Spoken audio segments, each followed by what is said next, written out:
정책과 함께하는 출근길 시사 프로그램 출발 새아침. 네, 지난주에 출발 새아침 3부 시작합니다. 잠시 광고 듣겠습니다.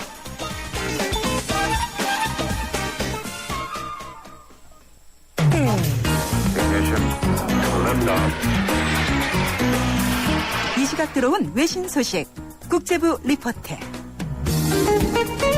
예, 이번에는 국제부로 가서 밤사이 들어온 세계 뉴스를 알아보겠습니다. 국제부 조수연 기자 전화로 연결되어 있습니다. 안녕하세요, 조 기자님. 네, 안녕하세요. 예, 일본군이 2차 대전 당시 네덜란드 여성을 강제 연행해서 위안부로 삼았다는 공문서가 공개됐죠? 그렇습니다. 도쿄 국립공문서관이 시민단체 청구에 따라 지난달 하순부터 어제까지 공개한 문서인데요. 530쪽 분량의 이 문서에는 2차 세계대전 당시 일본군이 인도네시아 포로 수용소에서 네덜란드 여성 35명을 강제 연행해 위안부로 삼았다는 내용이 담겨 있습니다. 이 자료는 위안부 강제 연행 과정에 일본군이 관여했음을 인정한 1993년 고노담화의 기초가 된 문서입니다. 지금까지 존재와 주요 내용은 알려져 있었지만 상세한 문서 내용이 공개되기는 이번이 처음입니다. 문서에는 종전 후 인도네시아 바타비아에서 전직 일본군 중장 등 장교 5명과 민간인 4명을 성폭행죄 등으로 유죄 판결한 재판의 공소장과 판결문 등 재판 기록이 들어있습니다. 때문에 군과 관원에 의한 위안부 강제 연행의 증거가 발견되지 않았다는 아베 내각의 입장에 결국 거짓으로 드러났습니다. 예, 나흘 전 이탈리아 남부 지중해에서 아프리카 난민선이 침몰해서 300여 명이 숨지거나 실종되는 이 참사 소식이 있었는데, 예, 어젯밤에 비로소 시신 인양 작업이 이루어졌죠? 네, 지난 목요일 난민선이 침몰했지만 금요일과 토요일에는 사고 해역에 풍랑이 거세서 수색 작업이 난항을 겪었는데요. 어제서야 구조대가 본격적인 작업을 벌이면서 시신 80여 구를 추가로 인양했습니다. 이에 따라 이번 사고로 숨진 것으로 확인되는 난민은 최소 194명으로 늘었습니다. 사고 당시 500여 명이 배에 타고 있었던 것으로 전해지고 있는데요. 구조된 사람은 150여 명에 불과합니다. 아직까지 실종 상태인 160여 명도 대부분 숨진 것으로 보입니다. 예, 아주 큰 참사이군요. 이집트에서는 군부 반대 시위대와 군경이 충돌해서 50여 명이 숨졌다는 소식이 들어와 있죠?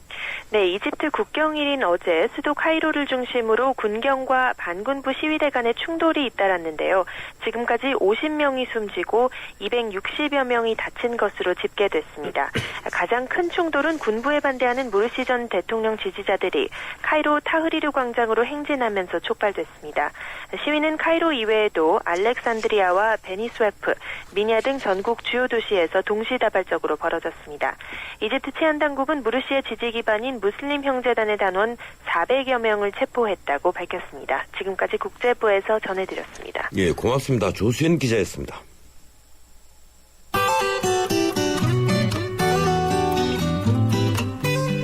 출발 새 아침 교통정보입니다. 자동차 전용도로 비롯해서 외곽에서 도심으로 들어가는 도로도 정체가 되고 있는데요. 은평 일산권의 통일로는 홍은 사거리에서 독립문역 쪽으로, 성산로도 연희나들목에서 이대 후문 쪽으로 차간거리 좁힙니다. 강서 영등포권의 경인로는 신도림역에서 서울교 쪽으로 시속 30km 안팎으로 이동하고 있고요. 국회대로도 신월나들목에서 영등포구청까지, 반대 외곽 쪽으로도 신월나들목 부근에서는 잠시 속도가 떨어집니다. 이 밖에도 이 분당 수서로는 도심 쪽으로 복정에서 탄천까지 밀리고 있는데요. 옆으로 가는 언주로가 내곡나들목에서 구룡터널, 영동 3교에서 매봉터널 쪽으로 구간 속도가 떨어지고 있고요. 분당 수서로와 이어지는 청담대교가 북단에서 남단 쪽으로, 영동과 성수, 반포대교도 모두 북단에서 남단 쪽으로 속도가 떨어집니다.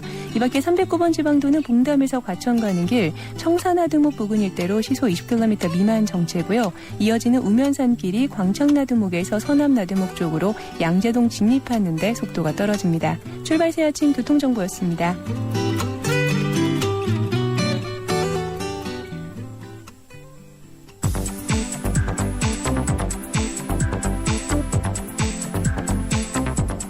이번에는 경제뉴스 알아보겠습니다. 한국경제신문 김현석 기자 전화로 연결되어 있습니다. 안녕하세요, 김 기자님. 네, 안녕하십니까. 예, 지난 주말 미국 증시 소식부터 좀 알려주시죠. 네, 지난주 금요일 4일이죠. 뉴욕 증시는 미국 연방정부의 그 셧다운 사태에도 불구하고, 사흘 만에 반등했습니다. 다우존스 지수는 0.51% 뛰어서 15,072.58로 거래를 마쳐서 하루 만에 15,000선을 회복했습니다. 예. S&P 500 지수는 0.71%, 나스닥 종합 지수는 0.89% 올랐습니다. 이날 발표할 예정이던 그 9월의 고용 동향은 정부의 폐쇄로 발표가 무기한 연기됐지만 셧다운이 나흘째를 맞으면서 이를 매수 기회로 삼으려는 그런 분위기가 생겼습니다. 예, 연방정부 셧다운 문제, 이게 곧 해결이 되긴 되는 겁니까? 아직은 아닙니다. 그 셧다운 사태가 2주째로 접어들고 있지만 대취 정국은 풀릴 기미를 보이지 않고 있습니다. 물밀 협상은 계속 진행 중이지만요. 그 공화당이나 민주당 모두 강경론이 득세를 해서 뾰족한 수가 나오지 않고 있습니다. 예. 오는 17일은 그 미국 연방정부의 부채 한도 증액 협상 마감 시한인데요. 이때가 되죠. 협상이 타결이 안 되면 디폴트까지 우려되는 상황입니다. 시장에서는 설마 민주공화 양당이 파국을 택하겠냐는 그런 예측을 하고 있습니다. 그러나 설마 그럴 수도 있죠. 지난주 뉴욕 증시는 그 이런 셧다운의 파장으로 다우존스가 마이너스 1.22%나 내렸고요.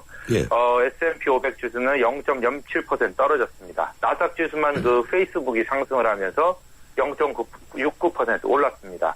예산안이 만약 극적으로 타결된다면 이번 주 증시는 상승세를 타겠지만 그렇지 않다면 세계 경제에 심각한 그 타격을 입힐 수도 있습니다. 예, 전부 다 미국 의회를 쳐다보고 있겠군요.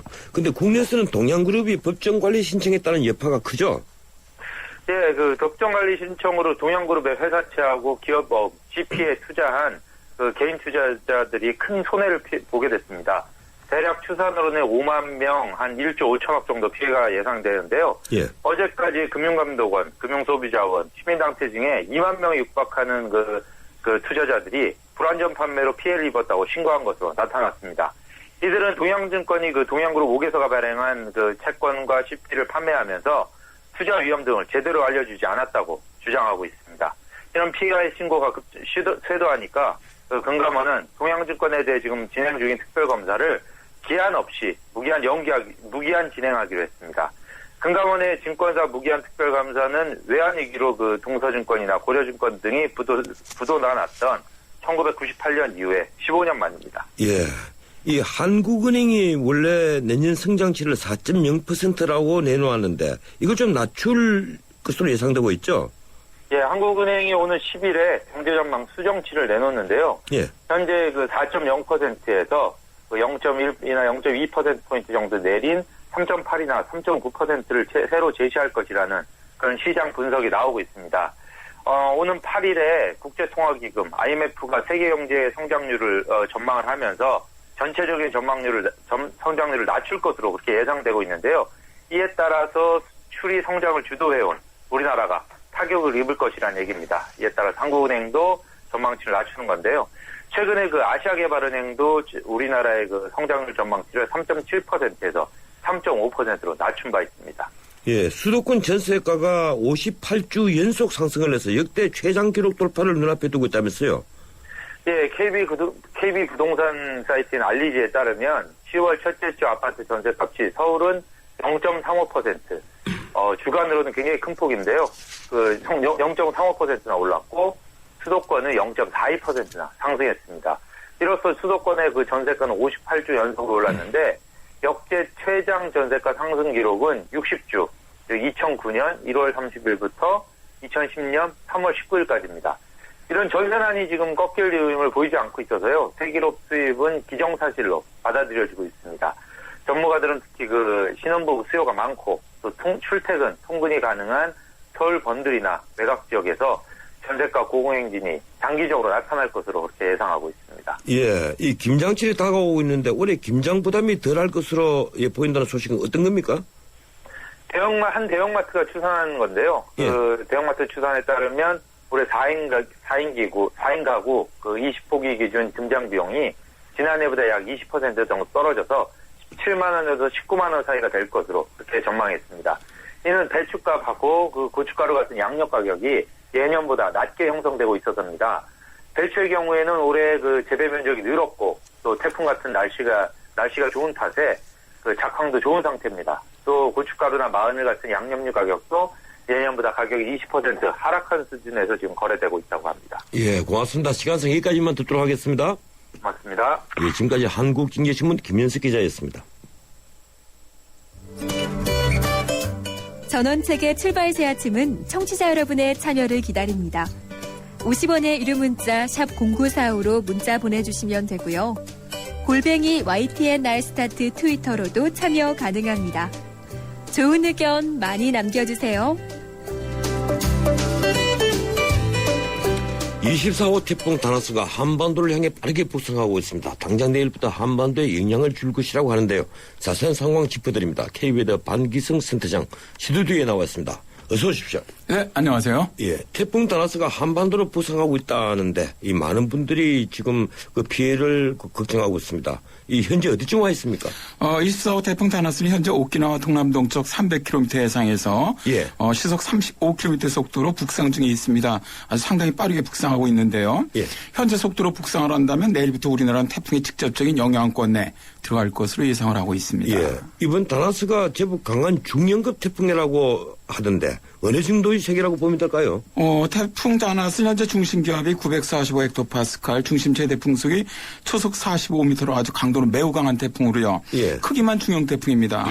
현재 세기로만 본다면 태풍 중에서 아주 강한 태풍에 해당하는 정도라고 볼 수가 있습니다. 예, 방금 제가 뉴스 중에 밖에 나가 보니까 바람이 이미 상당히 세지고 있던데 이 한반도 영향이 클 것이라고 알려져 있습니다. 언제부터 영향권에 되게 되는 겁니까? 일단 태풍의 그 전면에서 만들어지는 파도와 비는 오늘부터 시작을 할 것으로 보입니다. 예. 현재 이제 제주도 쪽으로 이제 풍랑주의가 발령돼 있는데 이미 오늘 밤부터 이제 제주나 남부로 시작을 해서 비가 시작되니까 태풍의 간접적인 영향은 오늘 시작되고요. 예. 이제 직접적인 영향이겠죠. 태풍의 이제 그 강풍권 내에 들어가는 시간은 일단 내일 오전 9시가 제주도 정도부터 들어갈 것으로 예상이 됩니다. 이 태풍은 이제 내일 한 오후 18시, 그러니까 저녁 6시경에 제주도 동쪽 해상을 지나서 자정 전후에 부산 동쪽 해상으로 빠져나갈 것으로 예상되고 있거든요. 예. 이럴 경우 우리나라는 이제 바람의 그 직접적으로 강한 바람의 영향을 받는 시간은 내일 오전 9시부터 모레 예. 정오 12시 정도 사이가 될 것으로 저희 쾌의도 예보센터에서는 예상을 하고 있습니다. 예, 내일 아침 9시부터 모레 정오까지 네네. 얘가 우리나라에 가장 큰 영향을 미친다. 이 수도권에는 큰 피해가 없을 것이다. 이런 보도가 나오고 있는데 어떻습니까? 수도권은 안심해도 되는 겁니까? 네, 그렇습니다. 태풍이 저 대한해협 쪽으로 이동해 나갈 경우 태풍의 강한 반원에 우리나라가 속하기 때문에 뭐 최악의 경우는 지금 아니거든요. 예. 그리고 이제 서울 등 수도권은 일단 태풍으로부터 거리가 멀기 때문에 태풍권에 속해 있지 않고요. 따라서 뭐 바람도 그렇게 강하지 않겠고요. 비도 남부지방에 비해서 좀 덜 내릴 것으로 최고 한 50mm 정도까지만 예상을 하고 있습니다. 예, 23호 태풍 피토가 지금 중국 동부 해안에 상륙한 것으로 알려졌는데 이 중국 정부가 비상경계 태세를 발령하고 주민 수십만 명, 아까 뉴스로는 40만 명이 넘는 주민이 대피했다 이렇게 나오고 있습니다. 우리나라에는 영향이 없겠죠? 네, 그렇습니다. 뭐 현재는 뭐 저장성 쪽으로 오늘 오전에 상륙할 것으로 예상되고 있거든요. 예. 태풍이 강도는 강한 태풍입니다. 그러나 뭐 워낙 우리나라부터 멀리 떨어져 있고요.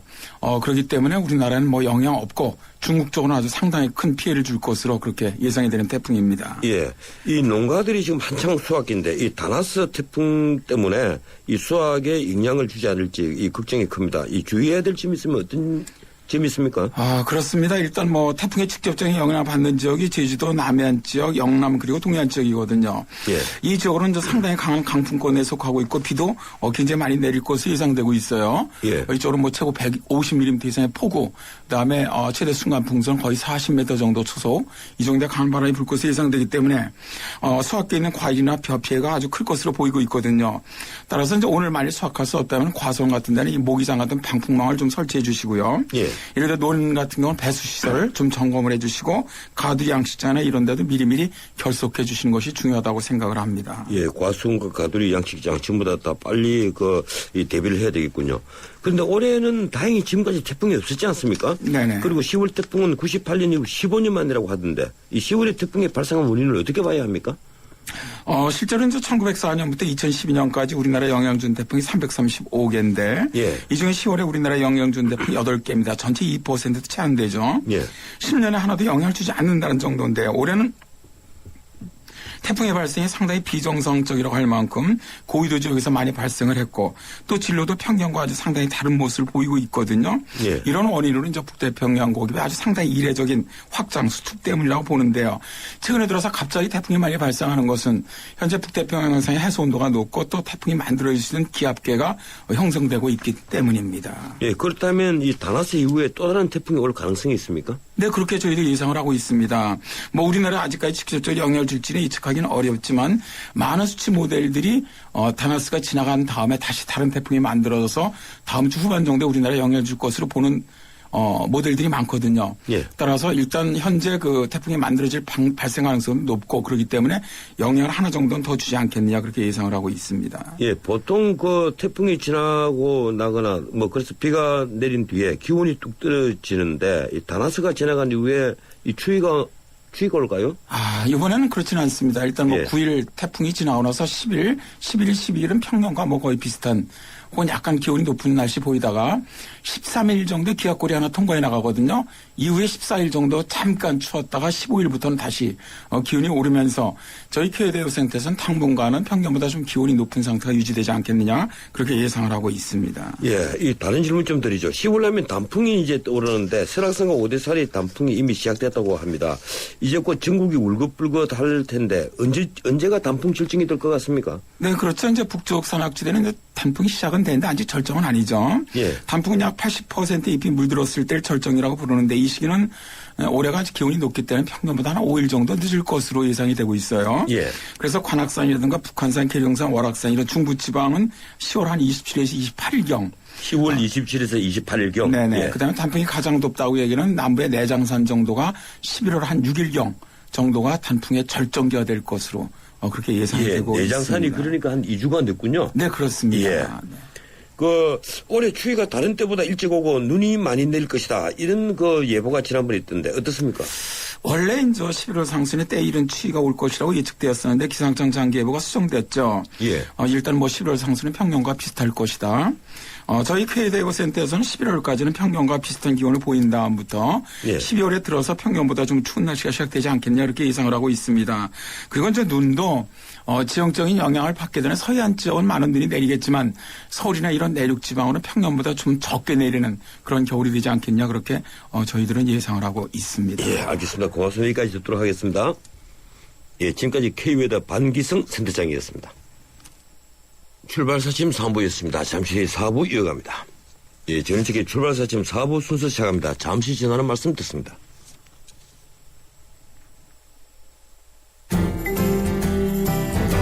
뉴스의 체감 온도를 높여드립니다. 전원책의 출발 새 아침.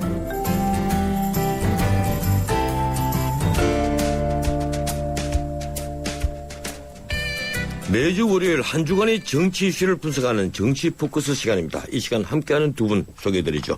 위즈덤센터 황태순 수석연구위원, 정치평론가 박상병 박사. 어서 오십시오. 안녕하세요. 네, 안녕하십니까. 또 한 주가 지났습니다. 그런데 정치권 바람 잘 없습니다.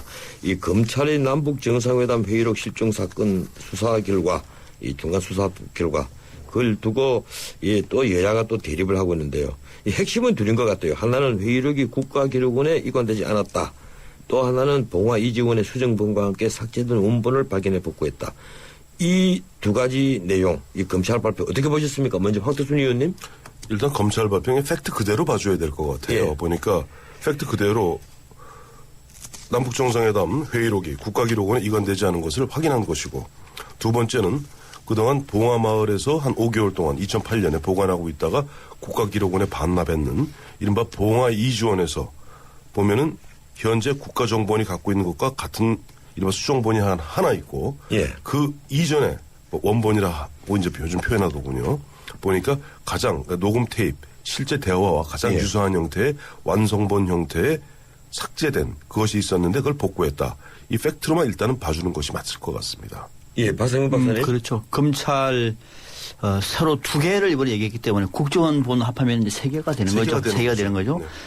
다소 애청자분들은 좀 혼란스럽긴 하겠습니다만은 세 개가 있는 건데 중요한 대목이 하나가 있습니다. 삭제했다고 하는 그 초본이라고 얘기를 약식으로 하겠습니다. 초본을 복구를 하지 않았습니까? 이 본하고 또 다른 새로운 완성본, 이 완성본은 국정원본하고 거의 비슷하다고 얘기합니다만 이것과 검찰이 발표를 할 때 의미 있는 차이가 있다라고 얘기를 했어요. 예. 자, 이 문제가 사실 논란이 되고 있습니다. 굉장히 이게 중요한 대목입니다. 의미 있는 차이가 있다. 좀 더 검찰이 구체적으로 얘기를 하든지 안 하면은 안 하고 난 다음에 최종 결과 때 발표를 하든지 얘기하는 것이 옳았는데 의미 있는 차이가 뭔지에 대해서는 또 여야가 또 해석을 달리하고 있습니다. 예.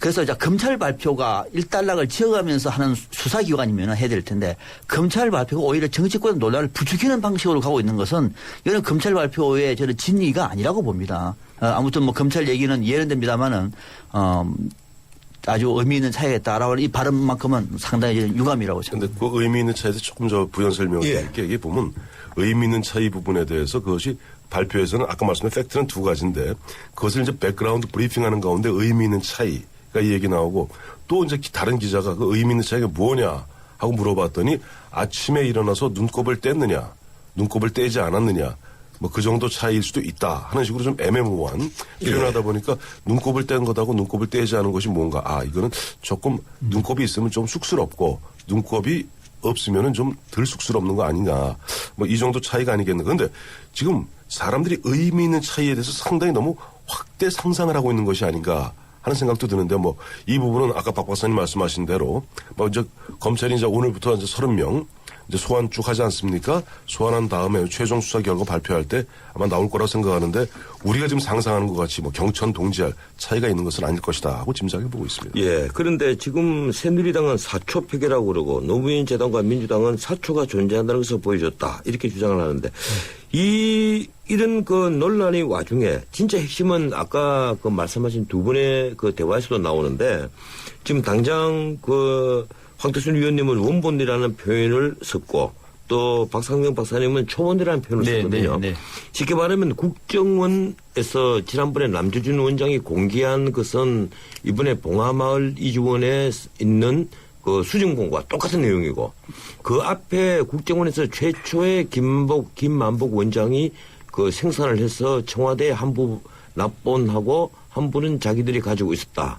이제 이렇게 보도가 됐었는데 그것이 원본이냐 초안이냐 하는 문제입니다. 네. 만약 초안으로 보면 얼마든지 수정이 가능한 것이고 그것을 그대로 풀어낸 원본 아니냐 이렇게 보면 이 수정하는 자체가 이 대통령 기록물법 맞습니다. 위반이 될 것이고 바로 그 대목이에요. 이거 뭐냐 박 박사님? 이게 지금 방금 제가 이제 이 문제부터 제기한 것이 이거 그냥 사소한 차이라 얘기하면은 굳이 검찰이 얘기하지 않고 수사를 다 하고 난 다음에 이제 발표를 하면 될 텐데 중간에 의미 있는 차이라고 얘기를 하다 보니까 지금 여야가 또는 국민들이 상당히 민감한 상황에서 이런 말을 나오는데 그 의미가 뭐냐가 중요한 거죠. 이를테면은 지금 봉화 이재원에서 발견됐던 방금 그 말하는 원본 또는 뭐 초본이라고 얘기를 합시다. 복구해내는 거. 이것이 정말로 큰 차이가 있다. 방금 황태수 의원이 말씀하신 것과는 다르게 경천 동지는 아니라고 하더라도 그 비슷한 정도의 내용이 있다고 얘기하면은 이거는 새누리당이 얘기한 사초 폐기가 맞는 거죠. 예. 그렇지 않겠습니까? 정말로 중요한 대목을 숨기기 위해서 삭제를 해버린 거니까 이거 사초 폐기가 맞는 거죠. 예. 그렇지 않고 그런 정도가 아니라 저희 또는 우리 이런 것 정도의 문제라고 얘기하면은 이거를 사초 폐기라 얘기하는 거는 엄청난 오바를 하고 있는 거죠. 그래서 이게 굉장히 이 대목이 중요한 겁니다. 제가 볼 때는 물론 참여정부 인사들은 완성본을 만드는 과정 속에서 논리적인 전개라든지 개념에 뭐 김정일 위원장도 저라고 하는 표현을 썼다는 거 아닙니까? 그걸 다 똑같이 관례대로 나라고 이름 바꿨다라고 한 정도라고 얘기하면 이걸 가지고 사초 폐기 얘기하는 거는 제가 볼 때는 오버한 것이다. 그러나 아직 내용은 뭐 검찰의 최종 결과를 좀 지켜볼 필요가 있을 것 같아요. 황태순 의원님 다른 의견 있으십니까? 근데 이제 우리 사초 폐기 하는데 예. 우리 의원님들이 좀 역사 공부를 좀 했으면 좋겠어요. 예. 원래 사초는 실록을 만들고 나면 폐기하는 겁니다. 조선 왕조 실록은 남아있지만 조선 왕조 사초는 안 남아있거든요. 안 그렇습니까, 박 박사님? 원래 사초라는 것은 실록을 만들기 위한 그런 기본 자료를 사초라고 그래요. 근데 앞서 말씀하신 대로 지금 뭐 전 아까 원본이라는 표현을 썼고 우리 박 박사님은 이제 초본이라는 표현을 썼는데 큰 차이가 없어요. 원본을 갖다 봐갖고 원본에서도 대통령이 봐서 이러이러 뭐 고쳐라 하고 지시하면은 수정본을 만들 수 있는 겁니다. 또 초본이라는 것은 보다 이거 좀 드래프트 성격이 크다는 것이죠. 초본이라는 것은 이사 실무 차원에서 초본을 쫙 정리한 다음에 최종 결재권자한테 자 대통령님 이렇게 다 완성이 됐습니다 하면 최종 감수를 해 주시죠. 하면 대통령이 실제 거기서 김정일 위원장과 대화를 나눈 사람은 다른 사람이 아니에요. 바로 노무현 대통령입니다. 그러면 이런 부분에 틀렸어. 내가 그때 이런 얘기했었어. 하고 고칠 수 있는 거예요. 그러니까 초반인 경우도 수정본 나올 수 있는 거니까 이 부분 갖고 사조 폐기니 사조 폐기 아니니 어떻게 보면 조금 국민들을 계속 혼란스럽게 하는 정쟁의 어떤 도구로 써서는 안 될 것 같고요. 기본적으로 보면 그래요. 이 문제가 처음 시발했던 것은 NLL 포기가 있었냐 없었냐 그거 아니겠어요? 그 부분도 어느 정도 보면 정리가 된 거죠. 정리가 됐기 때문에 이것도 빨리 정리됐으면 좋겠어요. 예, 근데 이 균형을 맞추기 위해서 제가 또 다른 쪽 의견 또 전해드리겠습니다. 두 분이 지금 의견이 같으니까 원래 사초는 대부분 아까 그 역사를 얘기했는데 대부분 사초가 왕조실록에 그대로 옮겨지는 것이 하나의 관리였고요. 또 하나 지금 말씀하시는 이 원본 초본에 있어서 대통령이 임의로 고칠 수 있다 하는 이제 주장도 있는 반면에 또 반대편에서는 이 녹음 테이프를 그대로 풀어낸 것, 그것이 원본이고 그것이 하나의 공문서 이상 만약에 그걸 고친다면 설령 당사자가 고친다 하더라도 그것은 쉽게 말하면 원본을 왜곡하는 것이고 변조하는 것이다. 이렇게 보는 시각이 있습니다. 공문서의 경우에 근데 본인이 진술한 것도 하나 고칠 때 가일자, 사기일자 이런 식으로 다 하거든요. 예. 근데 비춰서 이것은 이미 생산된 공문서인 이상 그것을 임의로 바꿀 수는 없다. 설령 당사자라 하더라도 바꿀 수 없다는 거죠. 거기다 잠깐 제가 말씀드리면 검찰 조사, 진술 조사는 첨일 사기일 이렇게 씁니다만은 참고로 국회 회의록을 한번 보십시오. 국회 회의록하고 국회에서 실제 녹음한 테이프를 들으면 상당한 차이가 있습니다. 거기 보면 온갖 욕설이 난무하고 보면 비문들이 난무했을 때 실제 우리가 국회 회의록 지금 보면 여러분 가서 홈페이지 국회 홈페이지 들어가 보시면 나와요. 예를 들어 욕이 난무할 때 그걸 뭐라고 정리하니까 일시소란 이렇게 씁니다. 그래서 근데 그것도 위원장이 나중에 보지 않습니까? 아니죠. 그 위원장이 바로 그런 겁니다. 그래서 국회 회의록이 바로 그런 전형적 케이스인데 실제 거기서 녹음되었던 그 내용하고 회의록하고는 그런 비문들은 갖다가 좀 고쳤습니다. 그래서 그런 부분들 아까 말씀하신 대로 일부 의견 보면 녹음 테이프 그대로 갖다 옮겨 쓰는 것이 원본이라고 얘기한다면 국회에 있는 국회 회의록은 원본 하나도 없습니다. 예, 그래서 이 국회 회의록의 문제와 이 남북 정상회담의 회의록을 풀어 쓰는 것과는 조금 다른 문제인 것 같은데. 근데요. 되니까 보시면 다음에 또 제가 짧게 말하면 남북 정상회담뿐만 아니고요. 한미 간에 한중 간에 정상회담을 하더라도 대화체를 구어체를 문어체로 바꿀 때는 상당 부분 내용을 바꿉니다. 내용 자체를 바꾸는 것이 내용 자체를. 그건 저는 그렇게 안 듣고 있습니다. 아니요. 내용 자체가 아니라 이를테면 박근혜 대통령이 시진핑이 얘기할 때 저 같은 경우에는 그런 생각 아닙니다 할 때, 그거 저라고 안 합니다. 나라고 씁니다. 공식 발표할 때 나라고 얘기합니다. 이제 공식 발표에서 신문에 보도자료 나갈 때는 그렇지만 회의록에 남겨질 때는 기침소리까지 그대로 다 적습니다. 근데 회의록에 제가 직접 들었습니다. 저도 들었는데요. 저도 들었는데 저들은 안 적습니다. 그건 안 적고요.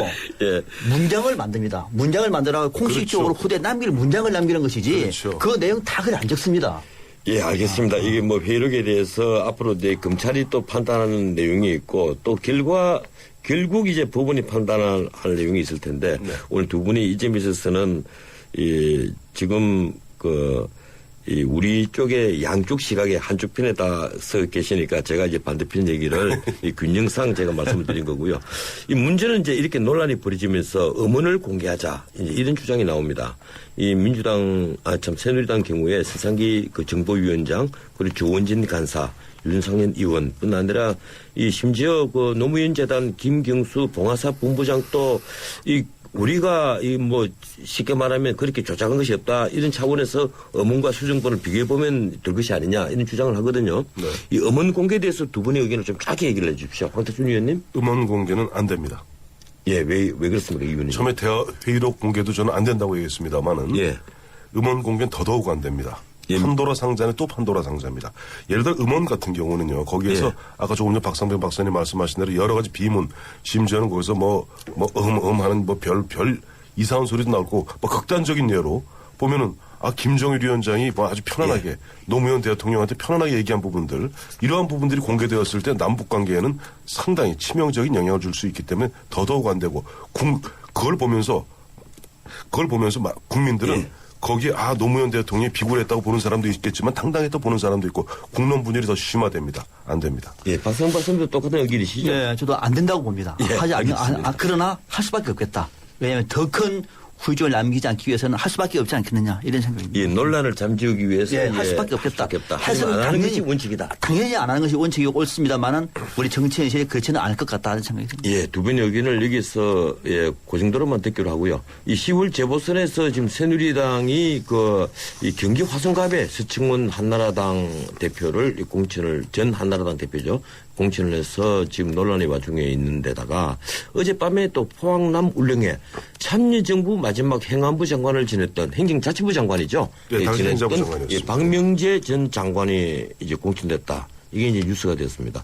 이 두 사람이 공천을 놓고 당 내외에서 지금 반발이 적지 않은데 이 공천 어떻게 보는지 황태순 의원님? 뭐 박명재 장관은 보면 그 포항 남울릉에서 상당히 지지율이 높았던 건 사실입니다. 뭐 예. 마지막 번에 조금 논란이 있었습니다만은 저 참여정부 마지막 행자부 장관으로서 문서 이관 관련해서 있었습니다만은 그 뭐 소라는 뭐 그렇다고 치더라도 문제는 이제 서청원 대표죠. 예. 서청원 전 대표의 공천을 두고 물론 뭐 당내에서 크게 반발하는 사람은 없지만은 과연 그것이 박근혜 정부의 향후 국정 운영과 새누리당에게 독이 될 것인지 득이 될 것인지 보면 예. 좀 더 결과를 두고 봐야 되는 것 아니냐. 특히 보면은 지금 민주당 같은 경우 손학규 전 대표의 공천 문제가 아직도 좀 보류 중에 있지 않습니까? 그렇기 때문에 뭐 서청원 이른바 손학규 예. 빅 매치가 이루어졌을 경우 자칫하면은 취임 8개월 만에 박근혜 정부의 어떤 중간 평가적 성격의 장소는 한 곳입니다만은 의미는 전국적 선거로 확대되는 그러니까 새누리당으로 봐서는 별로 바람직하지 않은 그런 어떤 그 선거 국면이 이루어지는 것이 아니냐 하는 부분에 있어서 아마 서청원 대표의 공천 문제를 놓고 내부적으로 조금 불만의 소리가 있는 것 또한 사실인 것 같습니다. 예, 박상병 박사님. 저는요, 이제 박근혜 정부, 박근혜 대통령이 지난번 비대위, 새누리당, 한나라당을 새누리당을 바꿔 난 다음에 비대위를 꾸려서 당 혁신을 하지 않았습니까? 예. 앞으로는 다를 것이다. 라고 얘기를 수없이 얘기를 해왔고, 당 혁신을, 이뤄낸 성과를 당시 민주당과 비교하면서 오히려 더 앞섰다라고 하는 평가를 받아왔습니다. 박근혜 정부가 들었었습니다. 서청원 전 대표, 정치자금 위반으로 2번 실형을 받은 사람입니다. 또 이번에 보니까 거기에 더해서 아들은 국무총리실의 사급 서기관이죠. 사급 예. 서기관으로 특채가 됐다 그래요. 아주 이거는 이례적인 경우죠. 또 그 따님은 외국인 학교 외국인 학교 이거 불법 특혜 의혹 때문에 지금 불구속 기소된 상태였습니다. 예. 자, 이런 분을 집권당에서 과거에 대표를 했던 사람을 공천을 했다. 국민들이 어떻게 평가할까? 이것이 박근혜 정부에서 과연 집권당으로서의 원칙인지 상식인지 이것을 비정상적인 것을 정상적인 것을 바꿔놓는 과정인지 한번 묻고 싶습니다. 예, 이 박명재 전 장관 공천도 참 많은 논란이 있는 것 같아요. 이 홍문종 사무총장은 이 옛 열린우리당 당적 보유와 관련해서 이런 얘기를 했습니다. 이 대통령 선거 과정에서 새누리당 입당을 했고 대선을 위해서 나름대로 열심히 활동했지 않느냐. 그래서 당원으로 아무 문제가 없다. 이런 얘기를 했는데 이 박 장관은 아시다시피 노무현 정권에서 행자부 장관 지냈고 또 열린우리당 경북지사 후보로도 출마를 했지 않습니까? 그렇죠. 예. 이분을 지금 느닷없이 새누리당의 그 포항 지역 보궐선거 후보로 내놓는다는 것. 이 그만큼 사람이 없기 때문입니까? 아니면 뭐 당직이 이렇게 계속 바뀌어도 별로 상관없다. 뭐 이런 겁니까? 아니면 이분의 이념이 갑자기 바뀐 겁니까? 이념이 바뀐 거 원래 그분은 이제 정통 관료 출신이에요. 예. 정통 관료 출신이고 이제 장관 아까 말씀하신 대로 열린우리당 쪽으로 해서 그렇게 했었습니다만은 문제는 보니까 이제 3배수로 압축하는데 이제 박명재 이번에 공천 받았는 김순견 서장은 뭐 이렇게 세 사람으로 압축되는데 서장은 이제 예비 후보 같은 경우는 서청원 대표하고 뭐 좀 보면 예전에 국회에서 의원과 보좌관의 관계에 있었기 때문에 특별한 관계죠. 예. 때문에 서청원 대표를 공천 준 마당에 그 보좌관 출신인 서장은 전 서울 부지사를 갖다 주기는 좀 곤란했을 겁니다. 즉 김순견하고 박명재 두 사람으로 압축됐는데 문제는 박명재 전 장관이 상당 부분 그 지역 내에서 오랜 기간 동안 표밭을 일고 오다 보니까 여론조사상 압도적으로 앞서 나가는 게 사실이에요. 그리고 아마 이분 입장에서는 만약에 본인이 공천을 안 주면은 무소속으로 나가겠다 하는 그런 어떤 뭐 배수의 진을 친 상태에서 당 지도부에다가 뭐 강하게 프레스를 가하다 보니까 당 지도부도 1차 한번 보류를 했습니다만은 결국 뭐 박명재 장관에게 줄 수밖에 없었던. 왜냐하니까 지금 새누리당 입장에서는 만약에 화성갑에서 손학규 대표가 나왔을 경우 예. 승패를 알 수가 없거든요. 그런 상태에서 포항까지 흔들려서는 곤란하다 하는 입장에서 뭐랄까 조금 고육지책으로 박명재 장관에게 전 장관에게 공천을 준 것이 아닌가 하게 보고 있습니다. 예, 박성현 네, 박사님. 저도 이제 이 사람이 뭐 정치인 출신이 아니기 때문에 관료 출신이기 때문에 이전 정권에서 어떤 정당이 있었다라고 하는 제가 결정타가 저는 되지는 않는다고 봅니다. 예. 이런 거 정도 후보 공천 문제는 당에서 이 박명재 전 장관의 도덕성이라든지 또는 어떤 큰 흠결이 결정적인 흠결이 아니라고 한다고 하면은 어느 정부에 어느 정권에서 일을 했느냐가 공천에 큰 영향을 미친다고는 보지 않아요. 상당 부분 이런 것들은 뭐 정당의 자율성을 존중하는 것이 맞지 않느냐 저는 이렇게 생각이 듭니다. 예. 이 손학규 지사가 원래는 불출마를 선언했다가 이 김한길 대표와 이제 마지막 단판을 남겨놓은 것처럼 언론에 보도가 좀 되고 있는데 만약에 손학규 그 전 지사가 출마를 하게 되면 문자 그대로 서청원 손학규 이 빅매치가 벌어집니다. 그런데 그만큼 또 새누리당에는 엄청난 부담이 될 것이거든요. 부담이 굉장히 크죠. 예, 단적으로 제가 질문 드리겠습니다. 네. 이 서청원 그 전 한나라당 대표 공천을 해서 얻는 이익과 만약 이 위험 부담, 만약에 황태순 위원이 새누리당을 그 대표를 맡고 있다면 어느 쪽으로 선택하시겠습니까? 대표가 아니라서 잘 모르겠는데요. 근데 서청원 전 대표 공천은 아마 당내에서 여러 가지 복잡한 사정들이 있어요. 왜냐하니까 내년에 당권 문제를 놓고 또 김무성 의원을 견제하는 예. 당내 이른바 신친박들의 뭐 그런 흐름도 있었고 무엇보다도 박근혜 대통령이 서청원 전 대표에게 지금 마음의 빚이 크다고 봐요. 그렇기 예. 때문에 그런저런 인연으로 서청원 대표를 공천했는데 이분들 입장에서는 손학규 대표가 막강한 대항마로 나올지를 제대로 아마 염두에 두지 않은 상태에서 뭐 공천을 했던 것이 아닌가.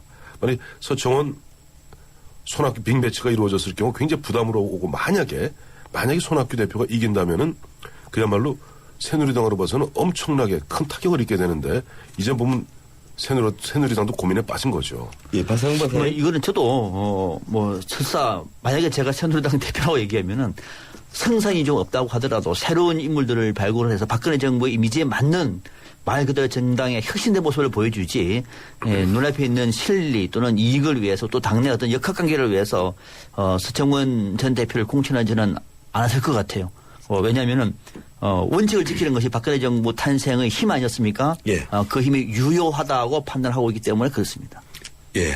이 방금 전에 민주당이 이제 포항남 울릉에 허대만 후보를 공천했다. 이렇게 또 보도가 되고 있네요.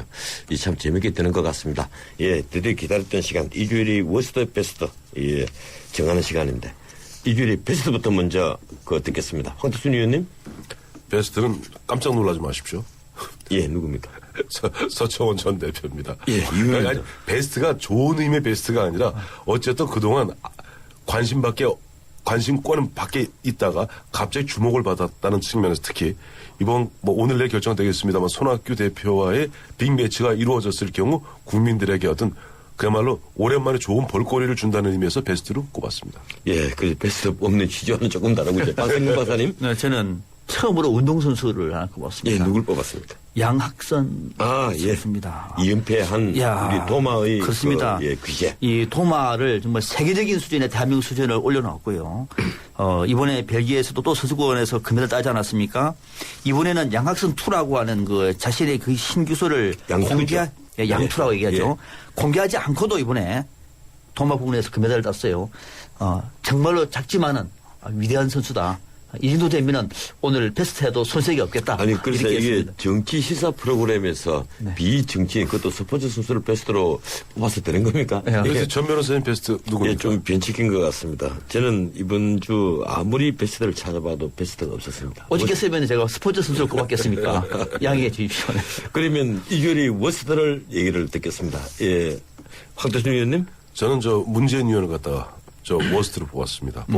검찰 수사 결과 발표나고 보면은 처음에는 적절한 시점에 적절한 사람이 입장을 밝히겠다 한 다음에 또 한 2, 3일 지나서는 대화록은 있고 포기는 없지 않느냐 하는 식으로 보면 국민들에게 좀 사과할 부분은 사과를 해줘야 되는데 계속 말을 빌빌 돌리면서 어떻게 보면 국민을 조금 조롱하는 듯한 그런 어떤 정치인의 모습은 1469만 표를 얻었던 대선 주자로서의 자세하고 안 맞지 않느냐. 그래서 워스트를 뽑았습니다. 예. 공감입니다. 뭐 아마 어쩌면 제 변호사님도 비슷할 것 같은데요. 박상경 박사님? 예, 저도 마찬가지입니다. 뭐냐면 문재인 의원인데요. 예. 역시 지난 대선 때 야당의 대선 후보로서의 무게감이 있는데 이번에 관련해서 적절한 사람이 적절한 시점에 얘기를 하겠다라고 하는 것 자체가 국민들의 눈높이와는 너무도 멀리 있는 사람이구나. 왜 저렇게 정치판을 잊지 못할까? 뭐 좀 답답하다. 이래서는 안 된다라는 측면에서는 워스트 문재인 의원을 저도 꼽았습니다. 전 변호사님은요? 예, 일주일이 워스트로 두 분을 같이 뽑았습니다. 이 박근혜 대통령과 문재인 의원. 예, 지난번 대선의 두 후보입니다. 박근혜 대통령 서청원 후보를 낸데 이 청와대 입김이 있든 어떤지 간에 이 새누리당을 대표하는 입장에서 난 잘못된 선택이라고 봅니다. 예, 고맙습니다. 오늘 두 분의 의견 이까지만 듣도록 하겠습니다. 지금까지 한 주간의 정치 상황을 짚어보는 정치 포커스였습니다.